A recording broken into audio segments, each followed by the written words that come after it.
Meme भाई भाई भाई का बेसुरा संगीत चारों ओर बज रहा है दोस्तों। इस बिना धुन बिना सुर के संगीत से प्रभावित हमारे दलित भाई बहन खूब उल्टा सीधा अनाप शनाप बोल रहे हैं। कहीं वो ईश्वर के अस्तित्व पर ही सवाल उठा रहे हैं। आज आपको उस योगेंद्र नाथ मंडल की कहानी सुनाऊंगी दोस्तों मैं, जो असल मायनों में इस संगीत का पहला यूजर है, फर्स्ट यूजर है। योगेंद्र नाथ मंडल का हश्र इस नैरेटिव में पड़े हर दलित हिंदू की आंखें खोल के रख देगा। ध्यान से सुनिएगा, वीडियो को लाइक कर दीजिए और शेयर का बटन अभी दबा दीजिए। आजकल कई ऐसे नेता हैं जो खुद को दलित मुस्लिम एकता का पैरोकार बता रहे हैं, रहनुमा बता रहे हैं। उनका मकसद आने वाले विधानसभा चुनाव में राजनीतिक लाभ लेना है। उस एक समय की बात है, यही काम कर रहे योगेंद्र नाथ मंडल ने किया था। शायद आप लोगों को नहीं पता हो, बहुत लोगों को जिनको जानकारी हो उनको बता दूं, उनका जन्म दोस्तों पूर्वी बंगाल में हुआ था। 1939 से 40 में वह कांग्रेस में शीर्ष नेतृत्व में करीब आए, लेकिन जल्द ही उन्हें एहसास हो गया कि कांग्रेस के एजेंडे में उनके समाज के लिए अधिक कुछ करने की इच्छा नहीं है। समाज की बात कहूँ या देश की बात कहूँ, इच्छा तो कभी नहीं थी। इसलिए वह मुस्लिम लीग से जुड़ गए और कुछ दिनों में ही वह जिन्ना के बहुत खास बन गए थे दोस्तों। उन्होंने बाबा साहब भीमराव अंबेडकर के साथ मिलकर अनुसूचित जाति संघ को पूर्वी बंगाल में स्थापित किया। तब पूर्वी बंगाल की राजनीति में दलित और मुस्लिम समुदाय का, देखिए ध्यान से भी ये एंगल समझिए, कहाँ से शुरू हुआ ये, दलित और मुस्लिम समुदाय का वर्चस्व था। जब 1946 में सांप्रदायिक दंगे फैले थे ना, याद है आपको, जब फैल गए थे, तब जिन्ना के कहने पर उन्होंने क्या किया, पूर्वी बंगाल के सभी क्षेत्रों में यात्रा की और दलितों को मुसलमान के खिलाफ हिंसा में भाग न लेने के लिए तैयार कर दिया। सोचिए, फिर उन्होंने दलित को फिर समझाया कि मुस्लिम लीग के साथ विवाद में कांग्रेस के लोग दलितों को इस्तेमाल कर रहे हैं। दिमाग कहाँ से आ रहा है ये देखिए। भारत विभाजन के बाद मंडल पाकिस्तान की संविधान सभा के सदस्य और वहां के प्रथम कानून एवं श्रम मंत्री बने। 1947 से 1950 तक वह पाकिस्तान की तत्कालीन राजधानी कराची में रहे। जब पाकिस्तान बना दोस्तों, तो मंडल के कहने पर, सोचिए, मतलब देखिए इसे आप समझिए, यहाँ पे लाखों दलित पाकिस्तान चले गए। पाकिस्तान निर्माण के कुछ वक्त बाद ही गैर मुस्लिमों को निशाना बनाया जाने लगा। फिर हिंदुओं के साथ लूटपाट हुआ, दुष्कर्म की घटनाएं सामने आने लगी। मंडल ने इस विषय पर सरकार को दोस्तों कई खत लिखे, कई चिट्ठियां लिखी गई। फिर क्या हुआ, लेकिन उनकी एक न सुनी गई, एक चिट्ठी का जवाब नहीं आया। उल्टे उन्हें क्या हुआ, बाहर करने के लिए उनकी देशभक्ति पर संदेह किया जाने लगा, उन पर ही सवाल उठाने लगे। मंडल को अब समझ आ गया था, इतना तो बिल्कुल वो समझ चुके थे कि जिस पाकिस्तान को उसने अपना घर समझा था, वह उनके रहने लायक भी नहीं है। उन्हें यकीन था, विश्वास था कि पाकिस्तान में दलितों के साथ अन्याय नहीं होगा। पर ऐसा हो सकता है, लेकिन लगभग 2 साल में ही दलित मुस्लिम एकता का मंडल का ख्वाब टूट गया। जिन्ना की मौत के बाद मंडल 8 अक्टूबर 1950 को लियाकत अली खान के मंत्रिमंडल से त्याग पत्र देकर भारत आ गए। फिर मंडल ने अपने चिट्ठी में लिखा, अब जो लिखा है ना वो बता रही हूँ, आप ध्यान से सुनिए इसको। बंगाल में मुस्लिम और दलितों की एक जैसी हालत थी, दोनों ही पिछड़े और अशिक्षित थे।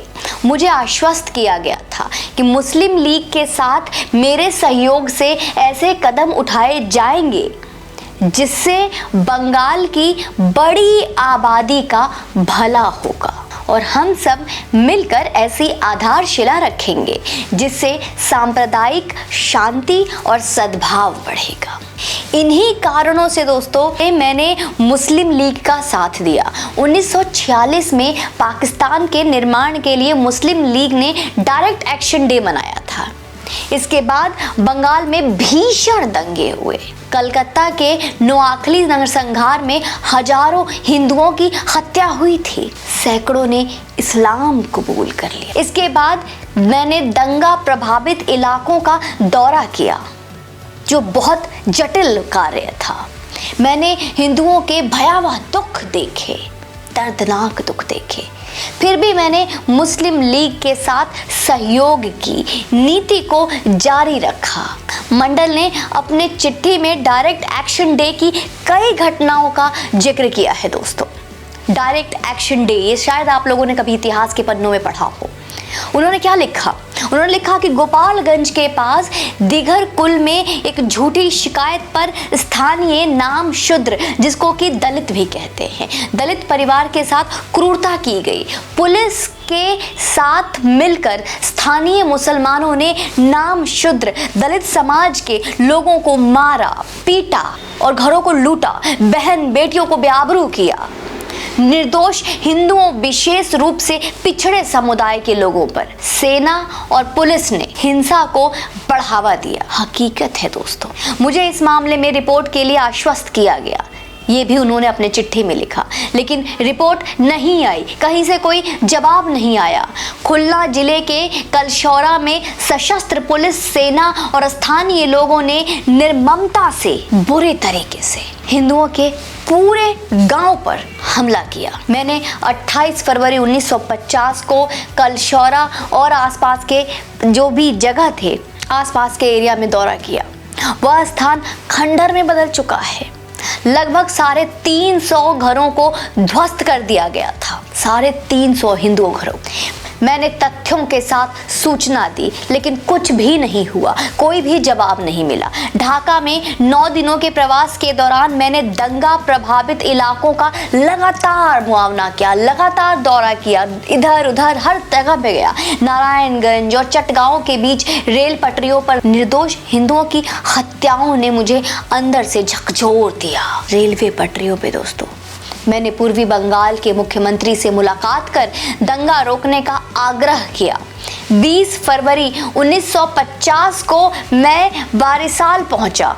यहाँ बड़ी संख्या में हिंदुओं को जिंदा जला दिया गया। मैंने जिले के सभी दंगा प्रभावित इलाकों का दौरा किया। मधापाशा का जमींदार के घर में 200 लोगों की मौत हुई। रोम रोम से हर जाएगा। आगे सुनिए, मैंने खुद वहां नरकंकाल देखे, जिन्हें गिद्ध और कुत्ते नोच नोच के खा रहे थे। वहां पुरुषों की हत्याओं के बाद महिलाओं को आपस में बांटा जा रहा था, बांट लिया गया।